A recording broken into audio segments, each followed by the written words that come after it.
اونٹ کا گوشت کھانے سے وضو کرنے کے بارے میں کوئی حکمت ہے؟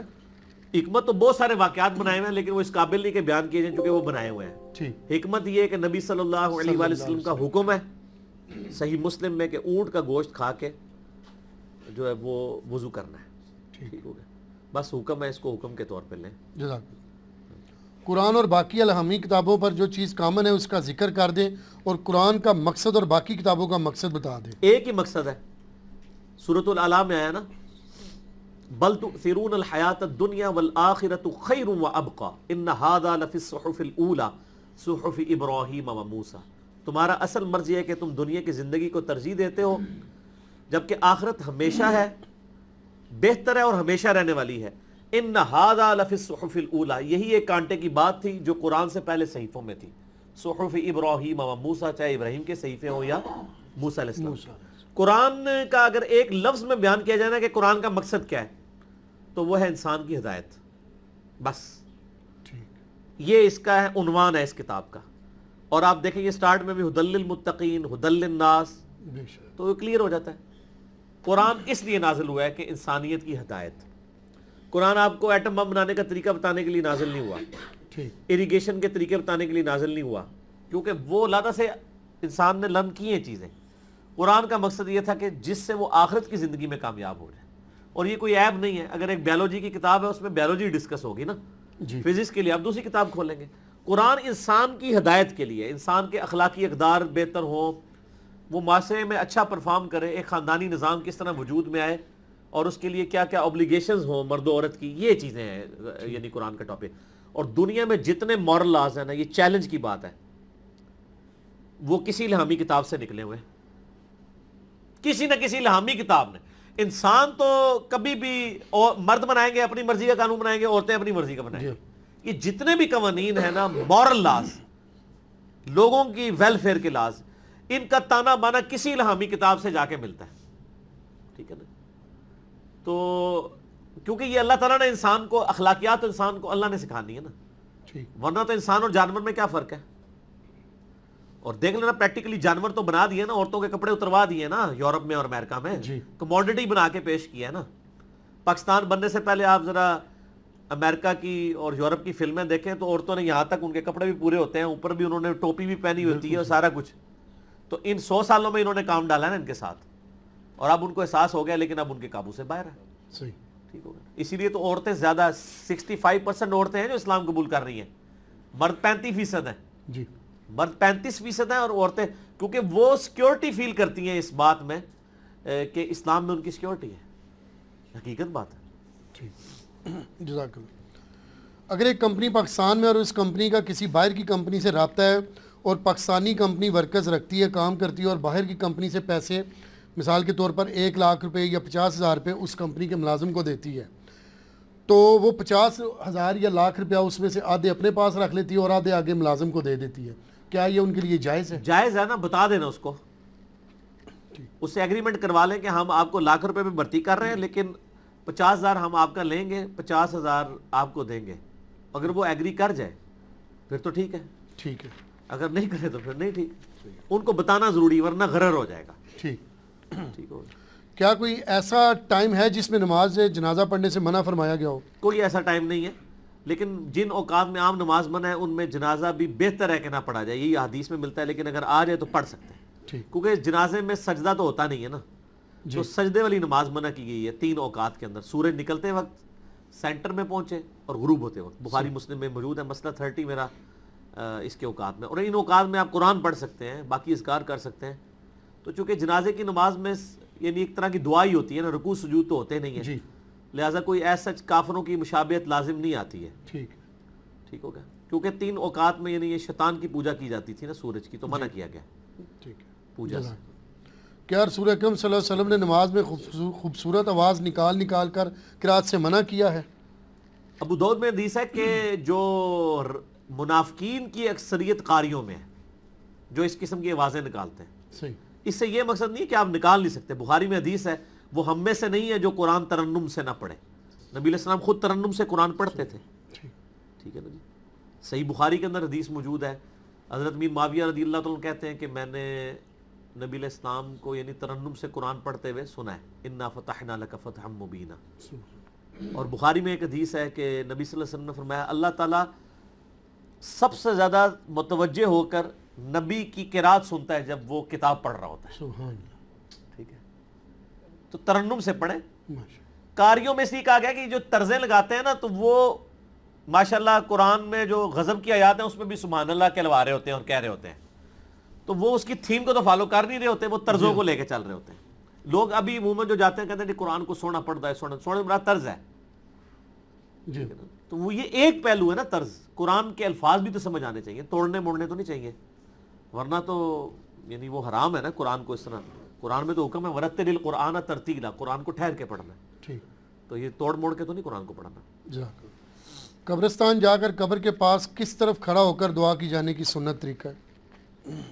قبرستان میں آپ قبر کے اوپر یعنی جب جاتے ہیں نا تو بہتر تو یہی ہے کہ آپ اس کے چہرے کی طرف آ کے کھڑے ہوں اور آپ یعنی اس کی قبر کی طرف منہ کر کے بھی ہاتھ اٹھا کے دعا کر سکتے ہیں. صحیح مسلم میں 10 حدیثیں کہ نبی علیہ السلام نے بقیع غرقد کے جو تھے وہاں پہ دفن لوگ ان کے اوپر ہاتھ اٹھا کے آپ نے دعا کی ہے.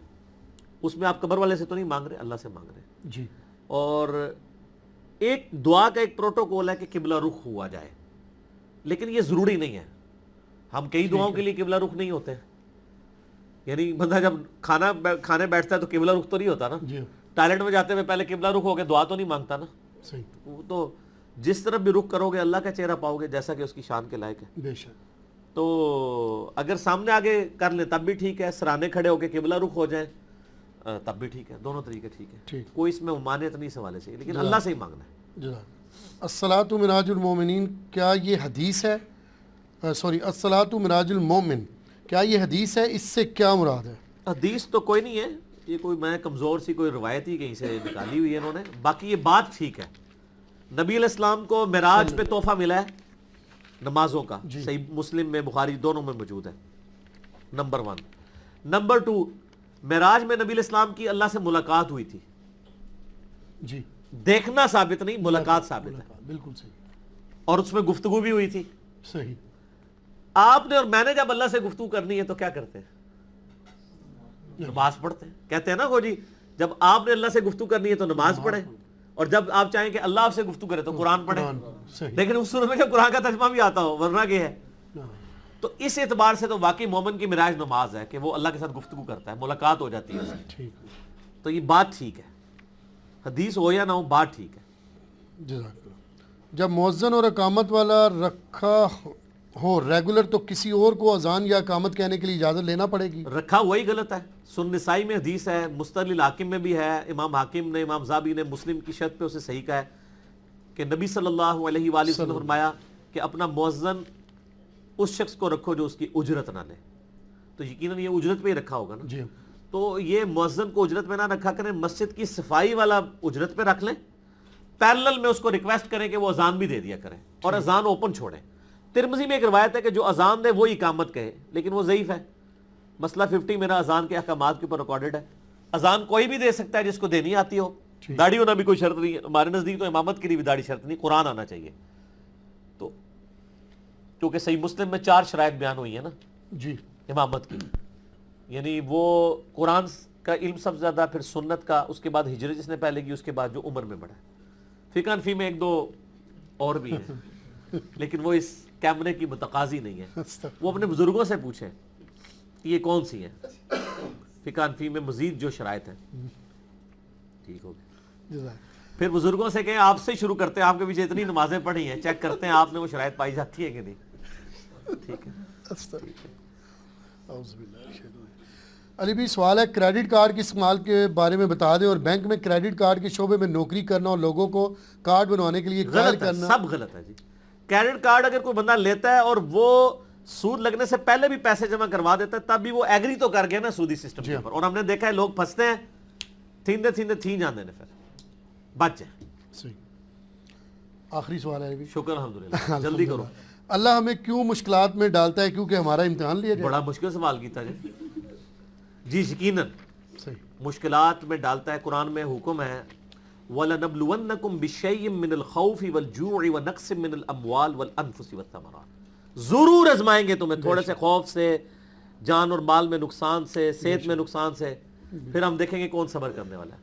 اگر تکلیفیں نہ آنی ہوتی نا تو پیغمبروں پہ نہ آتی۔ جامعہ ترمذی میں حدیث ہے سب سے زیادہ تکلیف نبیوں پہ آتی ہیں، صحیح، اس کے بعد ان پہ آتی ہیں جو نبیوں کے بعد اللہ کو سب سے بڑھ کر محبوب ہوتے ہیں، اور اس کے بعد ان پہ آتی ہیں جو ان کے بعد سب سے بڑھ کے محبوب ہوتے ہیں۔ سبحان اللہ، تو یہ لہٰذا یہ جو آپ کو کہانیاں کرا رہے ہیں نا اسپیکر کہ جی اللہ کے راستے پہ آؤ انشاءاللہ سب کچھ ٹھیک ہو جائے گا، اینج نہیں ہوتا، وہ سب کچھ ٹھیک ہوگا آخرت میں۔ دنیا میں ٹھیک ہی ہوگا کہ تکلیفیں آئیں گی، آپ کو صبر نصیب ہو جائے گا۔ وہ مسلم شریف میں حدیث ہے، نبی صلی اللہ علیہ وآلہ وسلم نے فرمایا اپنے سے نچلے کی طرف دیکھو تمہیں قناعت اور صبر نصیب ہو جائے گا۔ تو جب وہ کوئی علم حاصل کرے گا دین کے راستے میں، اس پہ تکلیف آئے گی تو وہ دیکھے گا یار مجھ سے تو میں تو اربوں سے بہتر ہوں۔ میں ابھی بھی کہتا ہوں ہر مسلمان اربوں سے بہتر ہے، کیونکہ دنیا میں اربوں لوگ ہیں جن کے دل میں توحید نہیں ہے۔ توحید نہیں، سبحان اللہ، جو کہتا نا نہیں میرے پلے کوئی شے بھی نہیں ہے، اس کے پلے صرف کلمہ ہونا، تو وہ بڑا وہ صحیح حدیث ہے نا، وہ قیامت والے دن ایک پلڑے میں میزان، اس کے اتنی زیادہ، وہ صحیح حدیث ہے، رکھے جائیں گے گناہ، دوسری طرف ایک پرچی جس پہ کلمہ ہوگا، اللہ، ٹھیک ہے نا، لیکن وہ کلمہ پھر کلمہ ہونا چاہیے، یہ نہیں ہے کہ پوری زندگی اللہ ہو لا الہ الا کرتے رہے قبروں کو بھی مانگتے رہے، وہ والا کلمہ نہیں، وہ تو کلمہ ہے ہی نہیں نا، کلمہ واقعی پھر پریکٹیکلی وہ کلمہ ہونا چاہیے، ٹھیک ہے جی۔ اس پہ ہی کنکلوڈ کرتے ہیں انشاءاللہ، باقی سوالات واٹس ایپ کے ذریعے آپ گروپس میں بھیجتے رہیں، جتنے بھی لوگ پوری دنیا میں سن رہے ہیں، یہ آپ لوگوں کی ایفرٹس کی وجہ سے ہمارے پاس یعنی ایک